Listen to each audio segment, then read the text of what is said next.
Hi hello வணக்கம் மகளே. இன்னைக்கு நம்ம என்ன பார்ப்போம்னா பிக் பாஸ் சீசன் 7ல நேத்திக்கு அந்த எபிசோடு தான். ஸோ நேத்திக்கு எபிசோடில் என்ன நினச்சா அப்படின்னு பார்த்தீங்கன்னா, ஆல்ரெடி அந்த பணப்பெட்டிலாம் வச்சுட்டாங்க. ஒன்று கூடுது ஒன்று குறையுது, அதெல்லாம் வேற மேட்ரு. ஆனால் மொத்த பேருமே பார்த்தீங்க அப்படின்னா மோஸ்ட் ஆஃப் த எல்லாருமே நம்ம அர்ச்சனாவே டார்கெட் பண்ணுற மாதிரியே இருக்குது. அது ஏன்னு தான் இப்போ வரைக்குமே எனக்கு புரியவே இல்லை. ஒரு பக்கம் பார்த்தீங்கன்னா தினேஷ் ப்ரோ அவர் ஒரு பக்கம் டார்கெட் பண்ணிட்டு இருக்காரு, இன்னொரு பக்கம் என்னன்னா விசித்ரா மேம் இவங்க ஒரு பக்கம் டார்கெட் பண்ணிட்டு இருக்காங்க. எதுக்கு தான் எல்லாரும் அர்ச்சனாவே டார்கெட் பண்ணுறாங்க இப்போ வரைக்குமே எனக்கு புரியவே இல்லை. ஸோ அதை பற்றி தான் இன்னைக்கு இந்த வீடியோவில் பார்க்க வரும். ஸோ வீடியோ பார்க்க முன்னாடி யாரும் சப்ஸ்கிரைப் பண்ணாமல் இருந்தீங்கன்னா முதல்ல போய் சப்ஸ்கிரைப் பண்ணுங்க, கூடவே அந்த பெல் ஐக்கனை கிளிக் பண்ணுங்க. அப்போ தான் நான் போடக்கூடிய வீடியோஸோட அப்டேட் வந்து உங்களுக்கு கிடைச்சிக்கிட்டே இருக்கும். ஸோ வாங்க வீடியோக்குள்ள போகலாம்.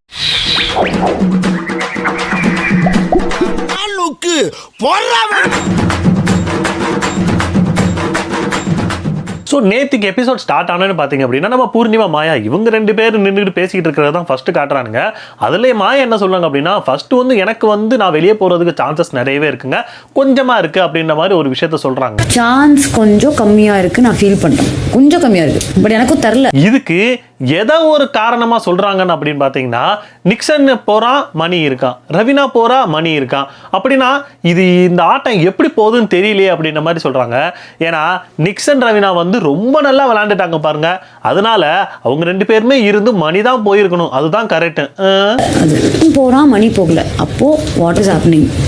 ரவீனா போகிறான் மணி போகல, ஓ வாட் இஸ் ஹேப்பனிங்? ஏன் உனக்கு இந்த வேலை? நீ வாங்குற இந்த 10-5 பிச்சைக்கு இது தேவைதானா? ஸோ அடுத்து மாயா ஒரு விஷயம் சொல்றாங்க. அதாவது இந்த வீட்டில இருந்து போறதுக்கு சான்சஸ் யாருக்கு அதிகமா இருக்கு அப்படின்னா, மணிக்கு, விசித்ரா மேம்க்கு, பூர்ணிமா, தினேஷ் அண்ட் விஜய் இவங்க 5 பேருக்குமே ரொம்பவுமே இதா இருக்கு. மாயாவுக்கு அந்த வாய்ப்பே இல்லையா, வெளியே போறதுக்கு சான்ஸே இல்லையா, அவங்க இந்த வீட்டில் இன்னமும் இருப்பாங்கன்னு நம்பிக்கிட்டு இருக்காங்க. என்ன உனக்கு என்னப்பா? உங்களுக்கு, மணிக்கு, சித்ரா மேம்க்கு. உனக்கு என்னப்பா, நீ பைத்தியம், நீ என்ன வேணாலும் பேசலாம். அப்புறம் இப்பதான் கரெக்டா ஒரு விஷயம் சொல்றாங்க. என்ன அப்படின்னா, அதாவது ப்ராபபிலிட்டியா நான் செக் பண்ண அப்படின்னு பார்த்தா இந்த வாரம் நீங்க போறதுக்கு சான்சஸ் இருக்குன்னு பூர்ணிமாவை சொல்லிட்டு இருக்காங்க. சரியான ஆன்சர் இதெல்லாம். இந்த வாரம் எலிமினேட் ஆயிருவீங்களோன்னு தோணுச்சு. உண்மை. ஸோ அடுத்து பார்த்தீங்கன்னா ஒரு பக்கம் தினேஷ் அண்ட் விஷ்ணு இவங்க ரெண்டு பேரும் உட்காந்து பேசிட்டு இருக்காங்க. இதில் என்னடா அப்படின்னு பார்த்தா, தினேஷ் ப்ரோ அர்ச்சனாவை கழுவி ஊற்றிட்டு இருக்காரு. என்ன அப்படின்னா, ஸ்டார்டிங்கில் நீ உன்னை வந்து நிறைய பேர் எல்லாருமே டார்கெட் பண்ணாங்க, அப்போ நீ உட்காந்து ஏன் அழுதுகிட்டு இருந்த, நீ உன்னோட டேலண்ட்டை காட்டலாம், அதாவது பாட்டு பாடுறது உன் டேலண்ட்னா என்கிட்ட பாட்டு பாடி எங்களை அடிச்சு பாருங்கடா அப்படின்ற மாதிரி சொல்லலாம்ல, அதையே யாரும் பண்ணலை அப்படின்ற மாதிரி ஒரு விஷயத்த சொல்லிட்டு இருந்தாங்க. ஸோ எனக்கு ஒரு விஷயம் புரியவே இல்லை. பாட்டு பாடுறது டேலண்ட் அப்படின்றது வந்து ஓகே, அவங்க எல்லா இடத்துலையும் மாட்டிக்கிட்டு இருக்காங்க, எபிசோட்ல இவங்க காட்ட மாட்டாங்க, அது வேற விஷயம். ஆனா வந்த இடத்துல இருந்து ஒருத்தவங்களை டார்கெட் பண்ணி அடிக்கணும்ன்றது வந்து அடிச்சது வந்து இந்த புள்ளி கேங்கு. அதுல எப்படிங்க பாட்டு பாடி நான் காட்ட முடியும்? ஒருத்தவே எனக்கு திட்டிக்கிட்டு இருக்கும்போது நான் எதுக்குங்க பாட்டு பாடிக்கிட்டணும்? எதிர் அட்டாக் தானே பண்ணுவாங்க, அதுக்கு அவங்களால என்ன முடியுமோ அதை தானே அவங்க பண்ணாங்க. என் டேலண்ட்டை காட்டுறேன், நான் நல்லா பாடுவேன், எங்க நீ பாடி காட்டுன்னு சொல்லு. அப்புறம் ஒரு விஷயம் சொல்றாரு நம்ம தினேஷ் ப்ரோ, அதாவது இது ஃபுல்லா பக்கா பிளான்ல வந்திருக்காங்க. Perfect plans. யாரு இதெல்லாம் ஒரு காரணம். யாராவது மொட்டை அடிச்சிட்டு வந்தா அவன் தலையில தபையெல்லாம் வாசிப்பீங்க. வெளியில வந்து நிறைய ப்ரமோஷன் அது இதுன்னு எல்லாமே உங்களுக்கு இருக்கு. மேபி அதனால கூட இவங்க வந்து இந்த மாதிரி கேமரா அந்ததுக்காக கூட பண்ணலாம் அப்படின்ற மாதிரி சொல்லிட்டு இருக்காரு. கேமரால பிரசன்டபிளா என்ன பண்ண முடியுமோ அதை மட்டும் தான் நீங்க பண்ணுவீங்க. Big pass தெரிஞ்சுக்கிட்டியா? ஓகே, அதாவது அர்ச்சனா வந்து ஒரு சில விஷயங்கள், அதாவது வேலை செய்ய மாட்டேங்கிறாங்க, ஓகே, அதெல்லாம் நம்மளாம் மறுக்கிறது கிடையாது. மற்றபடி அவங்க ஒரு சில விஷயத்துக்காக அழுதுதை வந்து இவர் வந்து ஒரு ஃபன்னா எடுத்து அது பண்றது வந்து ரொம்பவுமே கேவலமா இருந்தது. சினிக்கிட்டே இருந்தேன். ஸோ அடுத்து பார்த்தீங்கன்னா இந்த விஷயம் முடிஞ்சதுக்கப்புறம் அடுத்த நாள் காலையில் அந்த பணப்பெட்டியில் பார்த்தீங்கன்னா 5 லட்ச ரூபா வரைக்கும் வச்சிருக்காங்க. அடுத்து பார்த்தீங்கன்னா நம்ம விசித்ரா மேம், மாயா, பூர்ணிமா இவங்க 3 பேரும் பெட்ரூம்ல உட்காந்து பேசிக்கிட்டு இருக்காங்க. அப்போ வந்து நம்ம விசித்ரா மேம் ஒரு விஷயத்த கொளுத்தி போடுறாங்க. என்னடா அப்படின்னு பார்த்தா, இந்த வீட்டிலே ரொம்பவுமே சேஃப் கேம் ஆடுறது யாரு அப்படின்னு தான் ஒரு வார்த்தை சொன்னாங்க. டக்குன்னு அங்கேருந்து பூர்ணிமா மாயா அப்படின்னு சொல்லிட்டாங்க. இங்க இருக்கிறவங்கலயே யார் ரொம்ப சேஃப் கேம் ஆடிட்டு இருக்காங்க சொல்லு? மாயா, அது எனக்கு மட்டும்தான் தெரியும். இதை கேட்ட மாயா, ஆஹா பூர்ணிமா தான், அதுவும் எனக்கு மட்டும் தான் தெரியுன்ற மாதிரி ஒரு விஷயத்த சொல்லிக்கிட்டு இருக்காங்க. பூர்ணிமா, அது எனக்கு மட்டும் தான் தெரியும். இப்படி சும்மா அந்த இடத்துல கொளுத்தி போட்டு விட்டு இவங்க 2 பேருக்குள்ள முட்டிக்கிச்சு. மறுபடியும் நல்லாவே காப்பாத்த ட்ரை பண்ணி எல்லாத்தையும் சொன்னேன், எல்லாத்தையும் புட்டு வச்சு நடக்கட்டும் அங்க 2 பேரும் சண்டை போட்டு கதறிக்கிட்டு இருக்காங்க. இந்த அம்மா உட்காந்து பகுவாமா பத்த வச்சு விட்டு இந்த அம்மா உட்காந்து மேக்கப் போட்டுக்கிட்டு இருக்கு. நல்லா பதனி வேலை பார்த்து விட்டுச்சு. அது வேற நினைக்கிறீங்க எல்லாத்தையும் வச்சு ஐ லைக் ஹிம் யூஸ் பண்றேன். ஸோ அப்போ வந்து நம்ம மாயா வந்து ஒரு விஷயம் சொல்றாங்க. அதாவது பூர்ணிமா கிட்டே நான் உங்ககிட்ட என்ன விஷயம் பேசணும் அப்படின்றத நான் மைண்ட்ல செட் பண்ணி வச்சுக்கிட்டு தான் நான் உங்ககிட்ட ஒரு விஷயத்த பேசுவேன் அப்படின்ற மாதிரி ஒரு விஷயத்த சொல்றாங்க. காஷியஸா என்ன வேர்ட் யூஸ் பண்ணும், எப்படி உங்கள்ட்ட பேசணும்னு யோசிச்சு பேசுவேன். இதை கேட்ட நம்ம விசித்ரா மேம் வந்து என்னன்னா, அதாவது அர்ச்சனா கிட்ட நீ பேசும்போது இதே மாதிரி யோசிச்சா பேசுற அப்படின்ற மாதிரி ஒரு விஷயத்த கேட்குறாங்க. அதுக்கு மாயா இதனால தாங்க நீங்க டைட்டில் வின்னர் அப்படின்ற மாதிரி ஒரு விஷயத்த சொல்றாங்க. வேற லெவல பத்த வச்சு விடுற பரட்டை. நீ என்கிட்ட அர்ச்சனா பத்தி பேசுற மாதிரி நீ அங்க போய் பேசுன. நீங்க தான் வின்னர், இதனால தான் நீங்க வின்னர்.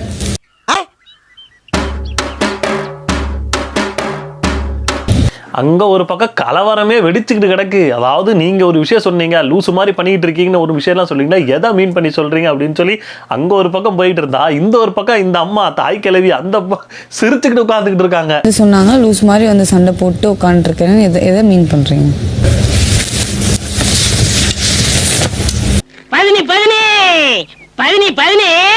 ஸோ ஏற்கனவே நம்ம பிக் பாஸ் ஒரு விஷயத்த சொல்லிட்டாப்ல, என்ன அப்படின்னா, அதாவது இந்த பணப்பெட்டியில வந்து இந்த சீசன்ல தான் அதாவது பணம் வந்து ஏறவும் செய்யும் குறையவும் செய்யும்னு சொல்லி வாய முடியல. அதுக்குள்ள பாத்தீங்கன்னா 5 லட்சத்துல இருந்து 3 லட்சத்துக்கு கொண்டு வந்துட்டாங்க.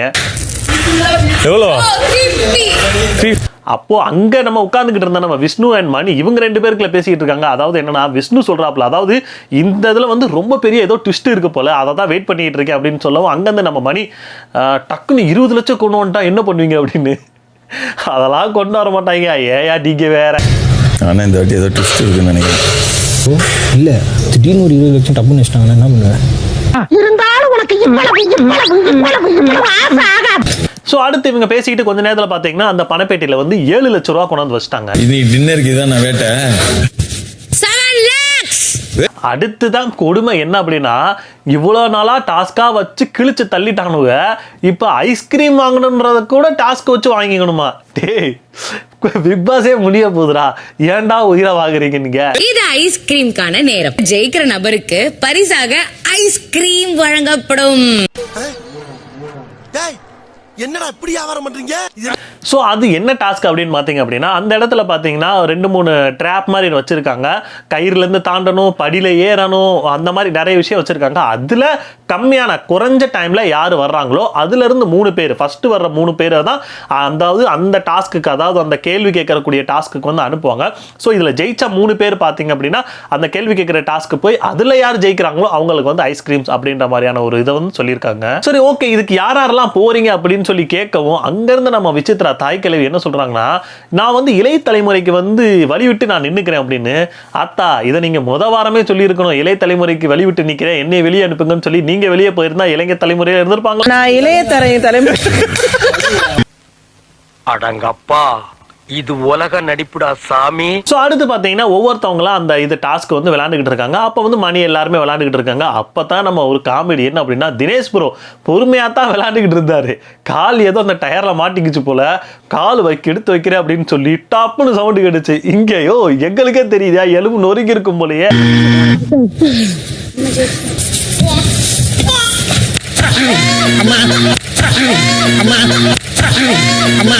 என்னதெல்லாம் நொன்ற கால்ல போட்டானோ? சோ இந்த டாஸ்க்ல வந்து பாத்தீங்கன்னா ஜெயிச்சது யாருன்னா விஜய், பூர்ணிமா அண்ட் மணி. இவங்க 3 பேர் தான் இந்த டாஸ்க்ல வந்து ஜெயிச்சிருக்காங்க.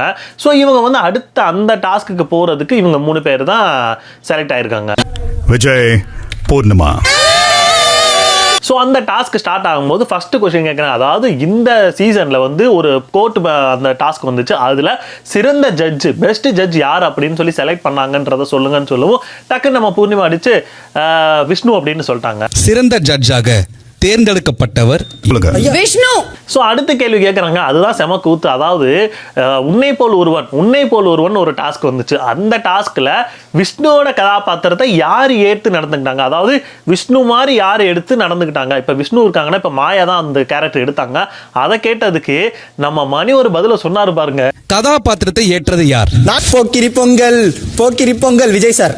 இப்போ அவன் கேட்டதுக்கும் நீங்க சொன்னதுக்கும் என்ன சம்பந்தம்? ஸோ அடுத்து பார்த்தீங்கன்னா இன்னொரு கேள்வி கேட்குறாங்க. நான் என்னமோ அவர் தான் யாரையோ திட்டுறாருன்னு நினச்சா ஏண்டா டேய் அப்படின்ற அந்த வேர்டை வந்து யார் அதிகமாக யூஸ் பண்ணுறாங்கன்னு. டேய் இதெல்லாம் ஒரு கேள்வியாடா? அதுக்கும் பார்த்தீங்கன்னா பூர்ணிமா வந்து டக்குன்னு அடித்து விஷ்ணு அப்படின்ட்டாங்க. ஏன்னா பூர்ணிமா அடிக்கிற மோஸ்ட்லி பார்த்தீங்க அப்படின்னா ஆன்சர் எல்லாமே விஷ்ணுன்னு முடிகிற மாதிரியே தான் வருது. ஏண்டா டே, இந்த வார்த்தைகளை அதிகமாக பயன்படுத்துவர் யார்? சார் என்ன சார்? ஆனா இது புதுசா இருக்குனே, புதுசா இருக்கு. அதுக்கப்புறம் பார்த்தீங்கன்னா இந்த சீசன்ல ஃபர்ஸ்ட் கோல்டு ஸ்டார் யார் வாங்கினாங்க அப்படின்னு கேட்டதுக்கு விக்ரம் அப்படின்னு ஒரு பதில் சொல்லிட்டாங்க. அதுக்கப்புறம் ஒரு கேள்வி கேட்குறாங்க. அதாவது முதல்ல ஃபர்ஸ்ட் இந்த ஸ்மால் ஹவுஸ் வீட்டுக்கு யார் யாரெல்லாம் போனாங்கன்னு கேட்கவும் நம்ம விஜய் தான் அனுப்புனாரு. ஆனா விஜயே மறந்துட்டாரு யார் யார் அனுப்புறே அப்படின்ட்டு. முதல் 6 நபர் யார்? மெல்ல மெல்ல என்ன செவருக்கு வலிக்கும். ஸோ அடுத்தது பார்த்தீங்கன்னா அதாவது இன்னொரு கேள்வி கேட்குறாங்க. அதாவது இந்த இதில் டாஸ்க் இந்த சீசனில் ஃபர்ஸ்ட் ஜெயிலுக்கு போனது யாருன்னு கேட்கவும் நம்ம பூர்ணிமா வந்து அக்ஷயா அப்படின்னு சொல்லிட்டாங்க. ஸோ அடுத்து இப்போ தான் மணி கரெக்டான ஒரு ஆன்சர் சொல்கிறார். அதாவது 2 நாள் இது யார் செந்தமிழில் பேசுனது அப்படின்னு கேட்கவும் கரெக்டாக நம்ம மணி வந்து மாயாக்கன்னு சொல்லிட்டாங்க. செந்தமிழில் பேசிய நபர் யார்? தல மாயக்கண். இதுக்கு நம்ம மணி ஒரு விஷயம் சொன்னாங்க. அதுக்கு அங்க மாயா அவங்க வேற லெவல்ல டென்ஷன் ஆயிடுச்சு. மாயா அங்க எக்ரீன் இருப்பா தெரியும்.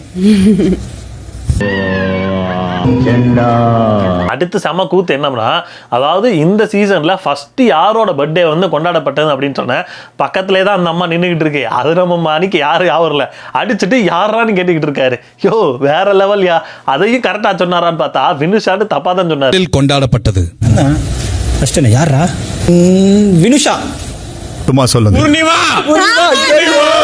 ஓகே இவ்வளோ பெரிய டாஸ்க் வச்சிருக்கீங்களே, சரி இதுக்கான அந்த ஐஸ்கிரீம் வந்து நல்லா பெரிய பவுலில் நல்லா எல்லாருக்கும் பத்திர மாதிரி கொடுப்பாங்கன்னு பார்த்தா ஏதோ சின்ன கிண்ணியில் குழந்தைங்க கூட சாப்பிட்டா கூட 2 வாயில முடிஞ்சு போயிரும் போல அந்த மாதிரி அனுப்பி வச்சிருக்காங்க. என்ன அது நக்கு செத்த பையல மூஞ்சி மோரையும் வரும் மூஞ்சி மோரையும். அடுத்து அங்கிட்டு பார்த்தீங்கன்னா நம்ம தினேஷ் ப்ரோக்கு மாவு கட்டு போடாத குறத அங்கே படுத்து கிடக்குறாரு. அவரு ஃபர்ஸ்ட் என்னமோ எல்லாத்தையும் இப்போ சொல்லி சமாளிச்சிட்டாரு. அதெல்லாம் ஒன்றும் அடிப்படலைன்னு. ஆனால் வலி அவருக்கு தாயா தெரியும் அப்படின்னு சொல்ற மாதிரி படுத்து கிடந்தாரு. ஐயோ அந்த லட்சத்துல ஆக்கிட்டாங்களே. ஐயோ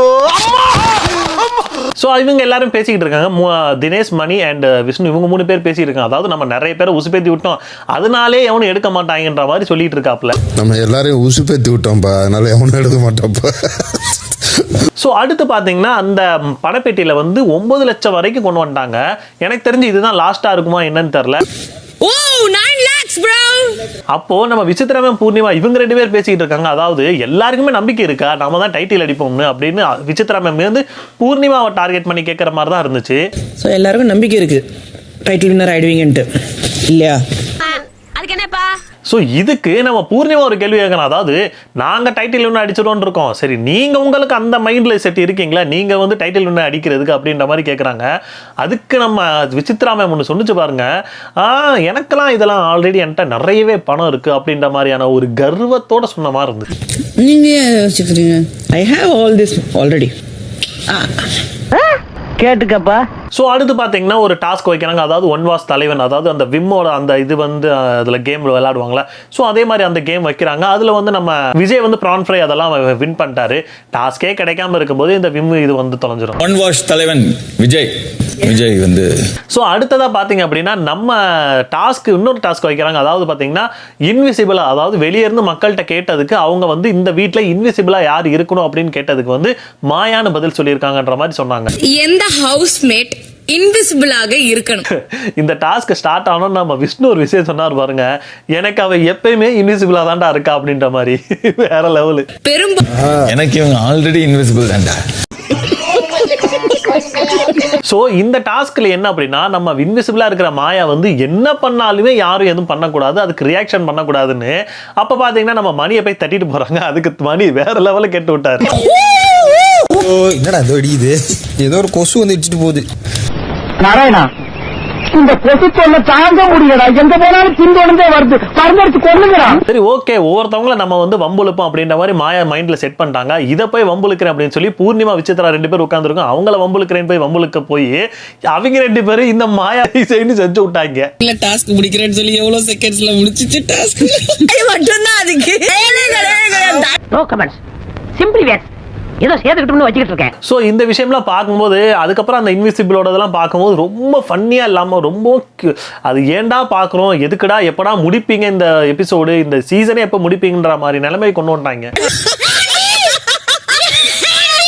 ஸோ இந்த விஷயம் நடந்துகிட்டு இருக்கும்போது நம்ம மாயா அண்ட் அர்ச்சனா இவங்க 2 பேரும் ஓடி விளையாண்டுக்கிட்டு இருக்கும்போது அங்கேருந்து நம்ம தினேஷ் ப்ரோ கொஞ்சம் பொறுமையாக விளையாடுங்கப்பா, அனுபவத்தில் சொல்கிறேன், அடிக்கடி பட்டுற போதுன்னு காலையில் அடி பட்டுச்சுல அதையுமே இப்போ வச்சு சொல்லிட்டு இருக்காப்புல. வேற லெவலில் அடி போல இருக்கு நம்ம அண்ணனுக்கு.